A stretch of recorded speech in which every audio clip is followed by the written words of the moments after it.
Good afternoon. Good afternoon. Good afternoon, ma'am. Good afternoon. Good afternoon. Good afternoon.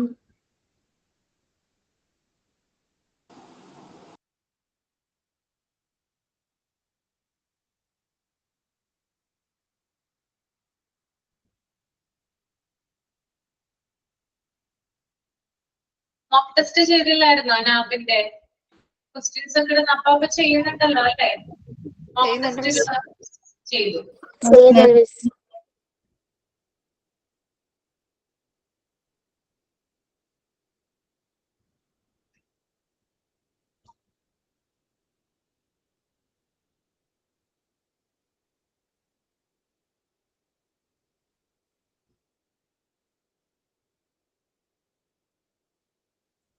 Okay, അപ്പൊ നമ്മള് കഴിഞ്ഞ ക്ലാസ്സില് നാബ് documentation റിക്വയർമെന്റില് committees വരെയാണ് പറഞ്ഞത് അല്ലെ? ഇനി അടുത്തത് പറയാനുള്ളത് കീ പെർഫോമൻസ് ഇൻഡിക്കേറ്റർ ആണ് കേട്ടോ. ഓക്കെ, ഞാൻ പറഞ്ഞിട്ടുണ്ടായിരുന്നു, ഒരു ഐഡിയ തന്നിട്ടുണ്ടായിരുന്നു. അതായത് എന്തൊക്കെ ക്വാളിറ്റീസ് അല്ലെങ്കിൽ എന്തൊക്കെ മെഷർമെന്റുകളൊക്കെ നോക്കിയിട്ടാണ് നാബിന്റെ അക്രഡിറ്റേഷൻ ഹോസ്പിറ്റലുകളിൽ കൊടുക്കുന്നത്, എന്തൊക്കെയാണ് അതിന്റെ ക്രൈറ്റീരിയ, മാനദണ്ഡങ്ങൾ എന്തൊക്കെയാണ് ഇതിനകത്ത് പറയുന്നത്. നാബിന്റെ അക്രഡിറ്റേഷൻ കിട്ടണമെങ്കിൽ എന്തൊക്കെ കാര്യങ്ങളാണ് അവരെ അളക്കുന്നത്.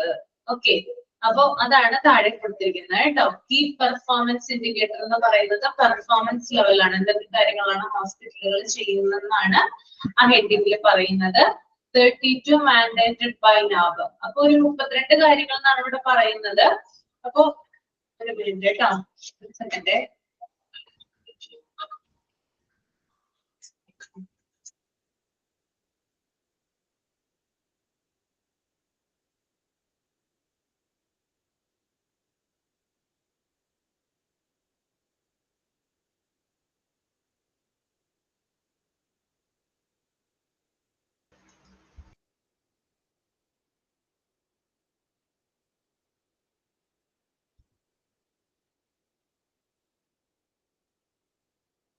ഓക്കെ, അപ്പൊ നമുക്ക് നോക്കാം.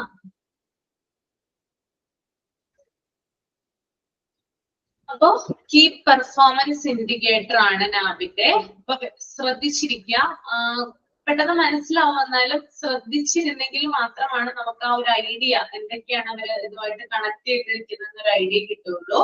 അപ്പൊ ഫസ്റ്റ് പോയിന്റ്, പോയിന്റ് എന്ന് പറയുന്നത് time taken for initial assessment or of indoor patients.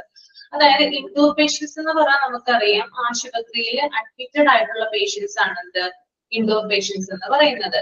അപ്പൊ ഈ പേഷ്യൻസിനെ കൊണ്ടുവരുമ്പോൾ എത്ര സമയം എടുത്തിട്ടാണ് അവര് ഇനീഷ്യൽ അസസ്മെന്റ് നടത്തുന്നത്? ഇപ്പൊ ഫസ്റ്റ് പേഷ്യന്റിനെ കൊണ്ടുവരുമ്പോൾ, ഇപ്പൊ ഒരു എമർജൻസി ആയിട്ട് ഒരു പേഷ്യന്റിനെ കൊണ്ടുവരുവാണ്, എമർജൻസി ഡിപ്പാർട്ട്മെന്റിൽ നിന്ന് ആ പേഷ്യന്റിനെ നേരെ വാർഡിലേക്ക് ഷിഫ്റ്റ് ചെയ്യുകയാണെന്ന് വിചാരിക്കുക. ഷിഫ്റ്റ് ചെയ്യുന്ന സമയത്ത് എന്തൊക്കെ കാര്യങ്ങളാണ് നോക്കുക? പേഷ്യന്റിന്റെ പൾസ് റെക്കോർഡ് ചെയ്യും, അതുപോലെ തന്നെ BP നോക്കാറുണ്ട്. അങ്ങനെ ധാരാളം കാര്യങ്ങൾ ചെക്ക് ചെയ്തിട്ടാണ് എന്ത് ചെയ്യുക, ഷുഗർ ഒക്കെ ചെക്ക് ചെയ്യാറുണ്ട് അല്ലെ? ആ ഒരു ഇത് വെച്ചിട്ട്, മെഷീൻ വെച്ചിട്ട് ഷുഗർ വരെ ചെക്ക് ചെയ്യാറുണ്ട്. അപ്പൊ ഇത്രയും കാര്യങ്ങൾ ചെക്ക് ചെയ്തിട്ടാണ് പേഷ്യന്റിനെ അവിടെ അഡ്മിറ്റ് ചെയ്യുക. അപ്പോ എത്ര സമയം എടുത്തിട്ടാണ് പേഷ്യന്റിന്റെ അസസ്മെന്റ് അവര് നടത്തുന്നത്? ഓക്കെ, ചില പേഷ്യൻസിന്റെ ഒക്കെ അസസ്മെന്റ് നടത്തുന്നത് ചിലപ്പോൾ കുറെ സമയം എടുത്തിട്ടായിരിക്കും. ഇനി ചില പേഷ്യൻസിന്റെ ആണെങ്കിൽ വളരെ കുറച്ച് സമയം കൊണ്ട് അവർ അസസ്മെന്റ് നടത്തി പെട്ടെന്ന് തന്നെ രോഗിയെ വാർഡിലേക്ക് മാറ്റും. അപ്പോ ആദ്യത്തെ പോയിന്റ് എന്ന് പറയുന്നത് time taken for initial assessment of indoor patients. Indoor പേഷ്യൻസിന്റെ ഇനീഷ്യൽ അസസ്മെന്റ് എത്ര സമയം എടുത്തിട്ട് ആണ് നടത്തുന്നത് എന്നുള്ളൊരു പെർസെന്റേജ് നാബ് നോക്കാറുണ്ട്. ക്ലിയർ ആണോ പറഞ്ഞത്? ഇത് പറഞ്ഞു കഴിഞ്ഞ് ക്ലിയർ ആണ് അടുത്തത് പറയാൻ പറ്റുള്ളൂ കേട്ടോ. ഓക്കെ ആണ് അല്ലേ? അപ്പൊ അതിന്റെ ഓരോന്നിന്റെയും പെർസെന്റേജ് ആണ് നോക്കുന്നത് കേട്ടോ. ഇപ്പോ ഒരു 10 പേഷ്യൻസ് വന്നു കഴിഞ്ഞാൽ അവരുടെ ഇനീഷ്യൽ അസസ്മെന്റിന് വേണ്ടിയിട്ട് എത്ര സമയമാണ് എടുക്കുന്നതെന്നാണ് അവർ നോക്കുന്നത്. ഓക്കെ, രണ്ടാമത്തെ പോയിന്റ് എന്ന് പറയുന്നത് ടൈം ടേക്കൺ ഫോർ ഡിസ്ചാർജ്. നമുക്കൊക്കെ അറിയാവുന്ന ഒരു കാര്യമാണ് അല്ലെ, നമുക്കൊക്കെ അറിയാവുന്ന ഒരു സംഗതിയാണ്. ഡിസ്ചാർജിന് എത്ര സമയം എടുക്കുന്നുണ്ട്, എത്ര സമയം എടുത്തിട്ടാണ് ഡിസ്ചാർജ് നടത്തുന്നത്? അതായത് നമുക്കറിയാം, രാവിലെ ഡോക്ടർ വരുന്നു റൗണ്ട്സിന് അല്ലെ, റൗണ്ട്സിനായിട്ട്, അതായത് കൺസൾട്ടേഷൻ പോകുന്നത് നേരെ റൗണ്ട്സിനായിട്ട് വാർഡുകളിലേക്ക് പോകുന്നു. അവിടെ വെച്ച് ചിലപ്പോൾ രോഗിയെ ഡിസ്ചാർജ് ചെയ്യാം അല്ലെ. രാവിലെ തന്നെ ഡോക്ടർ എന്ത് ചെയ്യാം, ചിലപ്പോൾ 9 മണിക്കോ 10 മണിക്കോ ആയിരിക്കും ഡോക്ടർ വരുന്നത്. ആ സമയത്ത് എന്ത് ചെയ്യും, പേഷ്യന്റിനെ ഡിസ്ചാർജ് ചെയ്യും. പക്ഷേ ആ പേഷ്യന്റിന് ആ 10 മണിക്ക് അല്ലെങ്കിൽ ആ ഒരു 10:30 11 മണിയാകുമ്പോഴത്തേനും അവിടെ നിന്ന് പോകാനായിട്ട് സാധിച്ചെന്ന് വരുമോ? കാലത്ത് തന്നെ പോകാൻ പറ്റുമോ? നിങ്ങളൊന്ന് പറഞ്ഞേ, കമന്റ് ചെയ്തേ. ഇല്ല അല്ലെ. ചിലപ്പോ ഉച്ച കഴിയും അല്ലെങ്കിൽ ചിലപ്പോ വൈകുന്നേരവും. കാരണം എന്താണ്, അവിടെ കുറച്ച് പ്രൊസീജിയേഴ്സ് ഉണ്ട് അല്ലെ. ആ പ്രൊസീജിയേഴ്സ് കഴിഞ്ഞാൽ മാത്രമാണ് ബില്ലിന്റെ പ്രൊസീജിയർ, ഇൻഷുറൻസ് ഉണ്ടെങ്കിൽ അതിന്റെ പ്രൊസീജിയേഴ്സ്, ഇനി മെഡിക്കേഷൻസ് മേടിക്കേണ്ട പ്രൊസീജിയേഴ്സ്, വേറെ ഏതെങ്കിലും ഡോക്ടറെ കൺസൾട്ട് ചെയ്യണമെങ്കിൽ അതിന്റെ പ്രൊസീജിയേഴ്സ്. അപ്പൊ ഇതൊക്കെ കഴിഞ്ഞിട്ടാണ് എന്ത് ചെയ്യുക, ആ പേഷ്യന്റിനെ ആ ഹോസ്പിറ്റലിൽ നിന്ന് വിടുക. ഓക്കെ, അപ്പൊ എത്ര സമയം കൊണ്ടാണ് പേഷ്യന്റിനെ ഡിസ്ചാർജ് ചെയ്യുന്നത്? ടൈം ഡിലേ ആണ് ആവാറ് അല്ലെ. എപ്പോഴും വൈകിയാണ് എന്ത് ചെയ്യുന്നത്, പേഷ്യന്റിനെ വിടാറ്. അപ്പൊ ചില ഹോസ്പിറ്റലിലൊക്കെ ആണെങ്കിൽ പെട്ടെന്ന് തന്നെ എല്ലാ പ്രൊസീജിയേഴ്സും കഴിഞ്ഞിട്ട് എന്ത് ചെയ്യാറുണ്ട്, പേഷ്യന്റിനെ അപ്പൊ തന്നെ വിടാറുണ്ട്. ഭൂരിഭാഗം ഹോസ്പിറ്റലിലും അങ്ങനെ ചെയ്യാറില്ല. അപ്പൊ ഇതിന്റെ പെർസെന്റേജ് ആര് നോക്കുന്നുണ്ട്, നാവ് നോക്കി കാണുന്നുണ്ട്.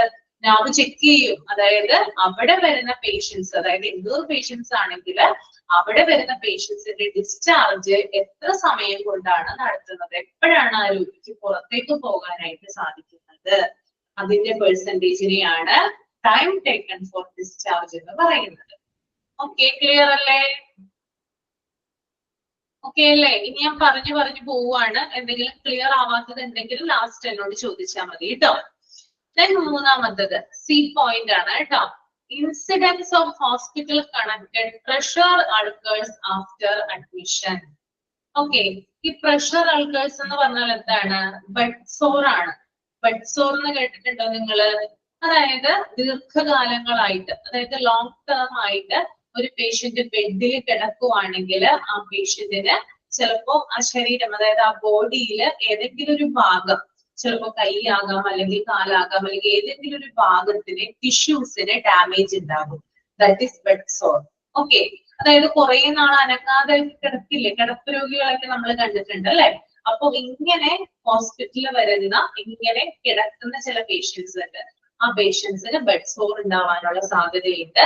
ശരീരത്തിൽ ഏതെങ്കിലും ഭാഗത്ത് ടിഷ്യൂസ്, കലകളൊക്കെ ഡാമേജ് ആയിട്ട് ആ ഭാഗം അനക്കാൻ പറ്റാതെ വരികയോ മുറിവുണ്ടാക്കുകയോ ചെയ്യാം. ഓക്കെ, ഇപ്പൊ നമുക്കറിയാം, നമ്മൾ കുറെ നമ്മളിപ്പോ നിങ്ങൾക്ക് പറയാൻ പറ്റുമായിരിക്കും. അതായത് നിങ്ങൾ ഹോസ്പിറ്റലിൽ അഡ്മിറ്റ് ആയിട്ടുള്ള ആളുകളാണെങ്കിൽ അറിയാം, നമ്മളെ ഇഞ്ചക്ഷൻ വെക്കുമ്പോൾ കാനുവല കുത്താറുണ്ടല്ലോ. ആ കാനുവല കുത്തുന്നതിന് വേണ്ടിയിട്ട് നമുക്ക് എന്ത് ചെയ്യും, മൊത്തം ബാൻഡേജ് ചെയ്യും അല്ലെ, പ്ലാസ്റ്റർ വെച്ച് ഒട്ടിക്കും. ഒട്ടിക്കുന്ന സമയത്ത് ഒരു 5 ദിവസം 6 ദിവസം ഒക്കെ കഴിഞ്ഞ് അത് എടുത്തു കഴിയുമ്പോൾ എങ്ങനെയാ ഉണ്ടാവുക, ആ ഭാഗം ഭംഗിയുള്ളതായിരിക്കോ? എങ്ങനെയാണ് ഉണ്ടാവുക? ഒന്ന് ഓർത്ത് നോക്കിയാ നിങ്ങള്. അഡ്മിറ്റഡ് ആയിട്ടുള്ള ഭംഗി ഉണ്ടാവില്ല അല്ലെ. ഭയങ്കരമായിട്ട് ഡാമേജ് വന്നതുപോലെ വല്ലാണ്ടാവും അല്ലെ. അതുപോലെ തന്നെയാണ് ഒറ്റക്കിടപ്പ് ഒരു മനുഷ്യൻ കിടന്നു കഴിഞ്ഞാല് ആ വ്യക്തിയുടെ ശരീരഭാഗങ്ങളിൽ മുറിവുകൾ ഉണ്ടാവുകയും ടിഷ്യൂസിന് ഡാമേജ് ഉണ്ടാവുകയും ചെയ്യും. That is pressure ulcers. അപ്പോ എത്ര ശതമാനം ആളുകൾ ഹോസ്പിറ്റലിൽ അഡ്മിറ്റ് ആകുന്ന അല്ലെങ്കിൽ കിടപ്പ് രോഗികളായിട്ടുള്ള ആളുകൾക്ക് എത്ര ശതമാനമാണ് ഇങ്ങനെ വരുന്നത്? അതായത് ഇവർക്ക് വേണ്ട രീതിയിൽ, അതായത് രോഗി ഒറ്റ കിടപ്പ് കിടത്താൽ നമ്മൾക്ക് അറിയാം അല്ലെ, ഈ കിടപ്പ് രോഗികളൊക്കെ മറിച്ചും തിരിച്ചും ഒക്കെ നഴ്സുമാരൊക്കെ വന്ന് മാറ്റി കിടത്താറുണ്ട് അല്ലെ. ബെഡ് സോർ ഉണ്ടാവാതിരിക്കാൻ വേണ്ടിയിട്ടാണ് ഇങ്ങനെ ചെയ്യുന്നത്. അപ്പോ അത്തരത്തിലുള്ള കെയർ കൊടുത്തു കഴിഞ്ഞാൽ എന്ത് ചെയ്യില്ല, ബെഡ് സോർ പോലുള്ള കാര്യങ്ങൾ ഉണ്ടാവില്ല. ഓക്കെ, അപ്പൊ ഇത്തരത്തില് ടിഷ്യൂസിന് ഡാമേജസ് ഉണ്ടാകാതെ സൂക്ഷിക്കുന്നതിന് വേണ്ടി, അല്ലെങ്കിൽ അതിന്റെ പെർസെന്റേജ് ആണ് ഈ സി പോയിന്റ് പറയുന്നത് കേട്ടോ. ഓക്കെ, നാലാമത്തെ പോയിന്റ് ഡി ആണ്. Number of reporting error per 1000 investigation. അതായത് 1000 ഇൻവെസ്റ്റിഗേഷൻസിൽ എത്ര ശതമാനം എറർ ഉണ്ടാവാറുണ്ട്? അതായത് ഹോസ്പിറ്റലിൽ നമ്മൾ ചെല്ലുമ്പോൾ ഇൻവെസ്റ്റിഗേഷൻസ് നടത്താറുണ്ട് അല്ലെ. ബ്ലഡ് ടെസ്റ്റ് കൊടുക്കാറുണ്ട്, അല്ലെങ്കിൽ എക്സ്റേ എടുക്കാറുണ്ട്, MRI ചെയ്യാറുണ്ട്, CT എടുക്കാറുണ്ട്. ഇത്തരത്തിലുള്ള റിപ്പോർട്ടുകളിൽ അത് 1000 എണ്ണത്തില് 1000 ഇൻവെസ്റ്റിഗേഷനിൽ 1000 പേഷ്യൻസിന് 1000 ഇൻവെസ്റ്റിഗേഷൻ നമ്മൾ ചെയ്തു കഴിഞ്ഞാല് അതിനകത്ത് എത്ര പേഷ്യൻസിന്റെ റിപ്പോർട്ടുകളാണ് തെറ്റ് വന്നിട്ടുള്ളത്, അതായത് മാറിക്കൊടുക്കാം നമ്മൾ അല്ലെ. ചിലത് നമ്മളിപ്പോ CT ചെയ്യുമ്പോഴോ അല്ലെങ്കിൽ നമ്മൾ എക്സ്റേ എടുക്കുന്ന സമയത്ത്, എക്സ്റേ നമുക്ക് ഒരു എക്സാമ്പിൾ ആയിട്ട് എടുക്കാം. എക്സ്റേ എടുക്കുന്ന സമയത്ത് നമ്മൾ കറക്റ്റ് പൊസിഷനിലല്ല ഇരിക്കുന്നതെങ്കിൽ ശരിയായിട്ടുള്ള റിസൾട്ട് നമുക്ക് കിട്ടുമോ? കിട്ടാറുണ്ടോ? ശരിയായിട്ടുള്ള പൊസിഷൻ അല്ലെങ്കിൽ ഇല്ല, ഒരിക്കലും കിട്ടാറില്ല അല്ലെ? അപ്പൊ വ്യക്തമായിട്ട് നമുക്ക് ലെഗ്സിന്റെ ഒരു എക്സ്റേ ആണ് എടുക്കുന്നതെന്ന് വിചാരിക്കാം. നമ്മൾ പ്രോപ്പർ ആയിട്ടല്ല ഇരിക്കുന്നതെങ്കിൽ കറക്റ്റ് ആയിട്ട് അതിന്റെ ഉള്ളിൽ എന്താണെന്ന് എക്സ്റേയിൽ തെളിയില്ല. അപ്പൊ അതിനകത്ത് തെറ്റ് വരാം. അതുപോലെ തന്നെ ലാബ് റിപ്പോർട്ടുകൾ തമ്മിൽ മാറിക്കൊടുക്കാം. ഇപ്പൊ ഇത്തരത്തിലുള്ള റിപ്പോർട്ടുകളൊക്കെ ഉണ്ടല്ലോ, എക്സ്റേ ആയാലും ബ്ലഡ് ടെസ്റ്റ് ആയാലും CT ആയാലും അതൊക്കെ ചിലപ്പോ മാറിക്കൊടുക്കാം. ചിലപ്പോ ഒരേ പേരുള്ള 2 വ്യക്തികൾ അല്ലെങ്കിൽ അങ്ങനെയൊക്കെ വന്നു കഴിഞ്ഞാല് ചിലപ്പോ അവരുടെ റിപ്പോർട്ടുകൾ തമ്മിൽ എന്ത് ചെയ്യാം, മാറിപ്പോകാനുള്ള സാധ്യതയും കൂടുതലാണ്. ഓക്കെ, അപ്പോ 1000 ഇൻവെസ്റ്റിഗേഷൻസിൽ എത്ര റിപ്പോർട്ടിനാണ് തെറ്റ് പറ്റിയിട്ടുള്ളത്, എത്ര എണ്ണമാണ് എറർ ആയിട്ടുള്ളത്, അതിന്റെ പെർസെന്റേജ് നാബ് നോക്കി കാണുന്നുണ്ട്. ഓക്കെ, നെക്സ്റ്റ് വൺ ആണ് number of variations observed in mock drills. അതായത് നമ്മൾ മോക്ക് ഡ്രില്ലുകൾ നടത്താറുണ്ട് അല്ലെ? നമ്മൾ ഡിസാസ്റ്റർ മാനേജ്മെന്റിൽ പറഞ്ഞതാണ്. അതായത് ശരിക്കുമുള്ള ഒരു സംഭവത്തിനെ നമ്മൾ എന്ത് ചെയ്യുന്നു, ഡെമോൺസ്ട്രേറ്റ് ചെയ്യുന്നു അല്ലെ? ഡെമോ പോലെ കാണിക്കുന്നു. അതായത് ശരിക്കുമുള്ള ഒരു സംഭവം വരുന്നതിന് മുന്നോടിയായിട്ട് നമ്മൾ എന്ത് ചെയ്യാറുണ്ട്, മോക്ക് ഡ്രില്ലുകൾ നടത്താറുണ്ട്. അപ്പൊ ഈ മോക്ക് ഡ്രില്ലുകൾ നടക്കുമ്പോൾ അതായത് റിയാലിറ്റിയിലുള്ള ഒരു സംഭവത്തെ അങ്ങനെ തന്നെ കോപ്പി ചെയ്യാണ് എന്തിൽ ചെയ്യുന്നേ, മോക്ക് ഡ്രില്ലുകളിൽ ചെയ്യുന്നത്. എന്നാൽ മോക്ക് ഡ്രില്ലുകൾ സീരിയസ് ആയി കാണാതെ അതിന് വേണ്ടത്ര ഇമ്പോർട്ടൻസ് കൊടുക്കാതെ ചില ഹോസ്പിറ്റലുകൾ എന്ത് ചെയ്യാറുണ്ട്, മോക്ക് ഡ്രിൽസ് നടത്താറുണ്ട്. അപ്പൊ ശരിക്കുമുള്ള സംഭവവും അതായത് റിയാലിറ്റിയിൽ ഒരു തീപിടുത്തം ഉണ്ടായാൽ എങ്ങനെയാണ് നമ്മൾ കാര്യങ്ങൾ ചെയ്യേണ്ടത്, അതുപോലെ തന്നെ ആയിരിക്കണം മോക്ക് ഡ്രില്ലിലും നമ്മൾ ചെയ്യേണ്ടത്. പക്ഷെ ഈ മോക്ക് ഡ്രില്ല് നമ്മൾ ചെയ്യുമ്പോൾ അത്രമാത്രം സീരിയസ്നെസ് നമുക്ക് കൊടുക്കാറില്ല, ഇമ്പോർട്ടൻസ് കൊടുക്കാറില്ല. അപ്പൊ ശരിക്കുമുള്ള സംഭവവും റിയാലിറ്റിയിലുള്ള കാര്യവും അതുപോലെ തന്നെ മോക്ക് ഡ്രില്ല് നമ്മൾ കൊടുക്കുന്ന കാര്യവും തമ്മിൽ എത്രമാത്രം വേരിയേഷൻസ് ആണുള്ളത്, അതിന്റെ പെർസെന്റേജ് നാം നോക്കാം. ഓക്കെ, ക്ലിയർ ആണോ? ഇപ്പൊ ഞാൻ ABCDE എന്ന് പറയുന്ന പോയിന്റ് വരെയാണ് നിർത്തിയത് കേട്ടോ. ഓക്കെ അല്ലേ? F എന്ന് പറയുന്ന പോയിന്റ് നമുക്ക് നോക്കാം. Percentage of adherence to safety precautions by staff working in diagnostics. അതുപോലെ തന്നെ മറ്റൊരു പ്രധാനപ്പെട്ട കാര്യമാണ്, അതായത് ഹോസ്പിറ്റലിൽ വർക്ക് ചെയ്യുന്ന സ്റ്റാഫുകൾ എത്രമാത്രം സേഫ്റ്റി പ്രിക്കോഷൻസ് എടുക്കുന്നുണ്ട്. അതിപ്പോ ബ്ലഡ് ടെസ്റ്റ് നടത്തുന്ന സമയത്തായാലും, അതായത് ഡയഗ്നോസ്റ്റിക് രോഗനിർണയം എന്നൊക്കെ പറയുന്നത് ബ്ലഡ് ടെസ്റ്റിലൂടെ എക്സ്റേയിലൂടെ ഒക്കെയാണല്ലോ രോഗനിർണയം നടത്തുക. അപ്പൊ ആ ഒരു സമയത്ത് ഇപ്പോ ഭയങ്കരമായിട്ടുള്ള എന്തെങ്കിലും ഗുരുതരമായിട്ടുള്ള രോഗങ്ങൾ ഉള്ളവര് അല്ലെങ്കിൽ പെട്ടെന്ന് പകരുന്ന ഇൻഫെക്ഷ്യസ് ആയിട്ടുള്ള ഡിസീസ് ഒക്കെ ഉള്ളവര് എന്ത് ചെയ്യാറുണ്ട്, ഇങ്ങനെയുള്ള രോഗികളൊക്കെ വരുമ്പോൾ നമ്മൾ വേണ്ട വിധം മുൻകരുതലുകൾ അല്ലെങ്കിൽ പ്രിക്കോഷൻസ് എടുക്കണം. അപ്പോ അത് ചിലപ്പോ എന്താ പറയാ, മാസ്ക് വെച്ചിട്ടായിരിക്കാം, അല്ലെങ്കിൽ കയ്യുറകൾ ധരിച്ചിട്ടായിരിക്കാം. പിന്നെ പ്രോപ്പർ ആയിട്ട് ആ വ്യക്തിയെ നമ്മൾ സ്പർശിച്ചു കഴിഞ്ഞാൽ, ടച്ച് ചെയ്ത് കഴിഞ്ഞാൽ നമ്മൾ പ്രോപ്പർ ആയിട്ട് ഹാൻഡ് വാഷ് ചെയ്യണം. അങ്ങനെ ധാരാളം കാര്യങ്ങളുണ്ട്. അപ്പോ രോഗി വരുമ്പോൾ അവിടെയുള്ള സ്റ്റാഫുകൾ എന്ന് പറയുന്നത് വളരെ ഇമ്പോർട്ടന്റ് ആണ്. ആ സ്റ്റാഫുകൾക്ക് ഹെൽത്ത് ഉണ്ടെങ്കിൽ മാത്രമാണ് രോഗികളെ നോക്കാനായിട്ട് സാധിക്കുകയുള്ളൂ. അപ്പൊ ഇത്തരത്തിൽ ഇൻഫെക്ഷസ് ആയിട്ടുള്ള ഡിസീസസ് ആയിട്ട് വരുന്ന ആളുകൾക്ക് അവരെ കൈകാര്യം ചെയ്യുമ്പോൾ, അവരെ മാനേജ് ചെയ്യുമ്പോൾ അവിടെയുള്ള സ്റ്റാഫുകൾ എന്ത് ചെയ്യണം, കൃത്യമായിട്ട് സേഫ്റ്റി പ്രിക്കോഷൻസ് എടുത്തിരിക്കണം. അതിന്റെ പെർസെന്റേജ് ലാഭം നോക്കി കാണുന്നുണ്ട്. വരുന്ന ആളുകളെ നോക്കുന്ന സ്റ്റാഫുകള് എത്രമാത്രം സേഫ്റ്റി പ്രിക്കോഷൻസ് എടുത്തിട്ടാണ് ഇവരെ കൈകാര്യം ചെയ്യുന്നതെന്ന് ആര് നോക്കി കാണുന്നുണ്ട്, നാബ് നോക്കി കാണുന്നുണ്ട്. ഓക്കെ, അടുത്തത് G ആണ് കേട്ടോ.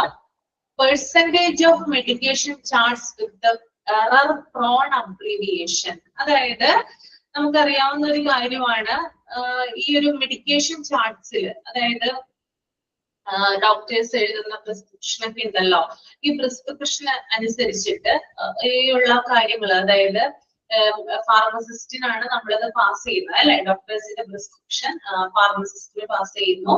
അവിടെ വെച്ചിട്ടാണ് എന്ത് ചെയ്യുന്നത്, ഫാർമസിസ്റ്റ് നമുക്ക് മരുന്ന് തരുന്നത്.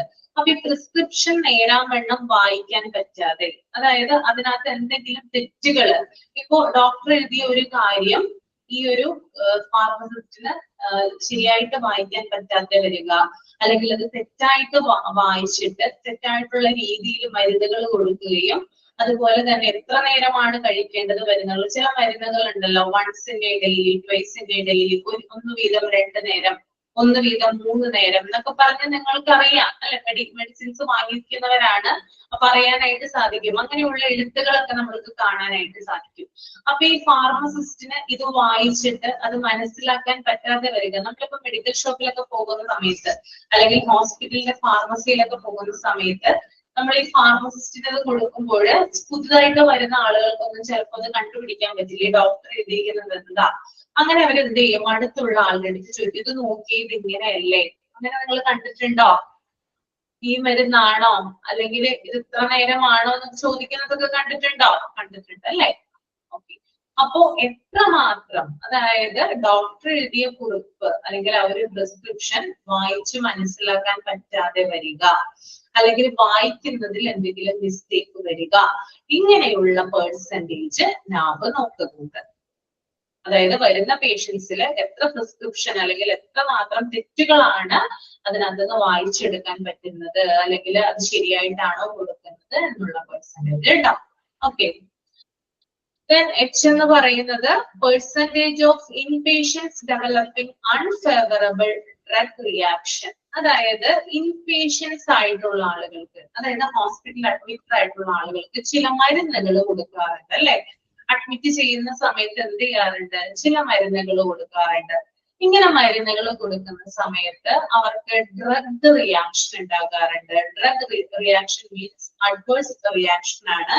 അതായത് പെട്ടെന്ന് വിറയല് വരിക, അതുപോലെ തന്നെ ദേഹം മൊത്തം ചുവന്ന് തടിക്കുക, ചിലപ്പോ ഛർദി വരിക, ഇങ്ങനെയുള്ള കാര്യങ്ങളൊക്കെ കണ്ടിട്ടുണ്ടോ നിങ്ങള്?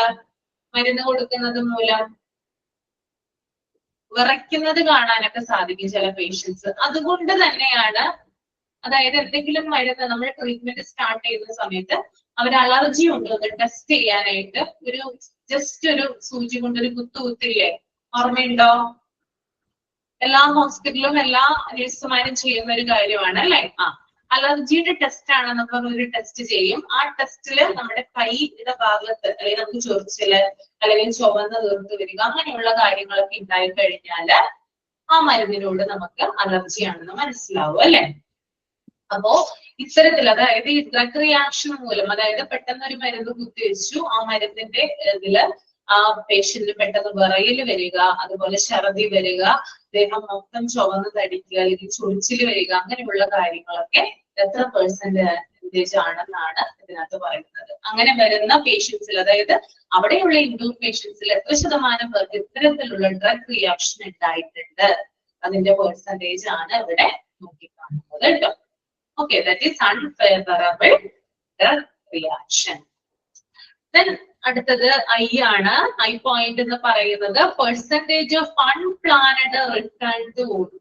അതായത് ഓപ്പറേഷൻ തിയേറ്ററിൽ കൊണ്ടുപോയിട്ടുള്ള പേഷ്യൻസിനെ പെട്ടെന്ന് തന്നെ, അതായത് അൺപ്ലാനഡ് ആണ്, അതായത് നേരത്തെ തന്നെ മുൻകൂട്ടി നിശ്ചയിക്കാതെ തന്നെ പെട്ടെന്ന് തിരികെ കൊണ്ടുവരിക അവിടെ. ഓക്കെ, അതായത് ഓപ്പറേഷൻ തിയേറ്ററിൽ ഒരു പേഷ്യന്റിനെ കൊണ്ടുപോയി എന്ന് വിചാരിക്കുക, പെട്ടെന്ന് തന്നെ ഒരു കാരണവും, ചിലപ്പോൾ എന്തെങ്കിലും കാരണങ്ങൾ ഉണ്ടാകാം, പക്ഷെ നേരത്തെ തന്നെ ആ പേഷ്യന്റിനെ ഓപ്പറേഷൻ ചെയ്യാനാണ് കയറ്റിയത്, പക്ഷെ എന്തെങ്കിലും കാരണങ്ങൾ കൊണ്ട് ആ പേഷ്യന്റിനെ എന്ത് ചെയ്യാം, ഓപ്പറേഷൻ തിയേറ്ററിൽ നിന്ന് മടക്കി കൊണ്ടുവരിക. ഓക്കെ, അപ്പൊ അത്തരത്തിലുള്ള പേഷ്യൻസ്, എത്ര പേഷ്യൻസ് ആണ് OT-യിൽ പോയിട്ട് തിരിച്ച് ഓപ്പറേഷൻ ചെയ്യാതെ തിരിച്ച് വാർഡിലേക്ക് എത്ര പേരെ കൊണ്ടുവന്നിട്ടുണ്ട്, അതിന്റെ പെർസെന്റേജ് ആണ് percentage of unplanned return to OT. മനസ്സിലായോ? ഓക്കെ അല്ലേ?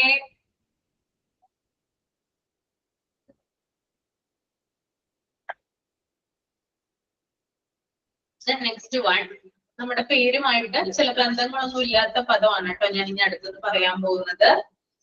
Percentage of near misses. കേട്ടിട്ടുണ്ടോ? Near misses, percentage of near misses എന്ന് കേട്ടിട്ടുണ്ടോ? ഇല്ല അല്ലെ, ആദ്യമായിട്ടാണ് കേൾക്കുന്നത് അല്ലെ. ഓക്കെ, ഞാനിതൊരു എക്സാമ്പിളിൽ പറഞ്ഞു തരാം.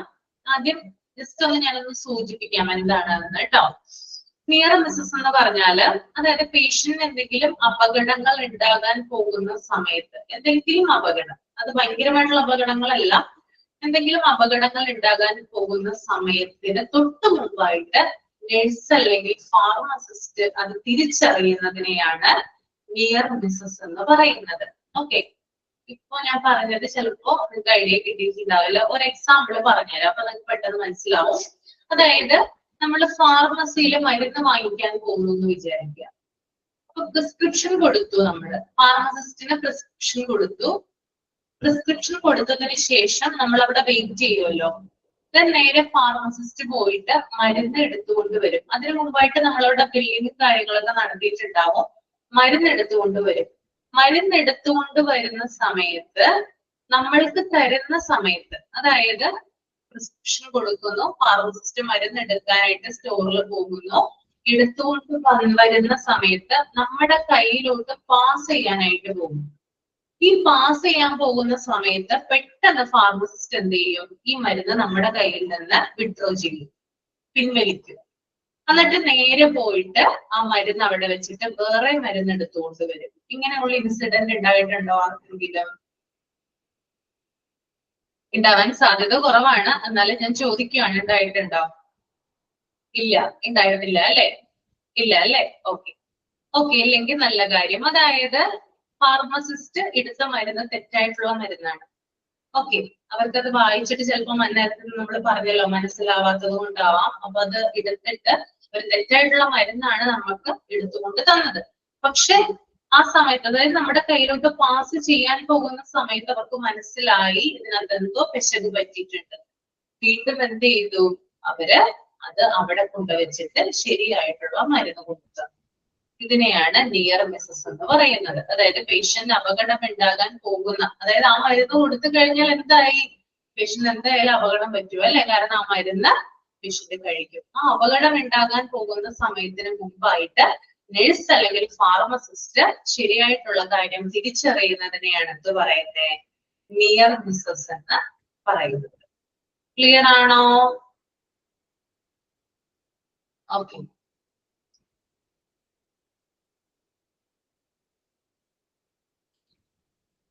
ഇനി അടുത്തത് percentage of medical records having imperfect or improper consent. ഇനി മെഡിക്കൽ റെക്കോർഡ്സ് ഉണ്ട്.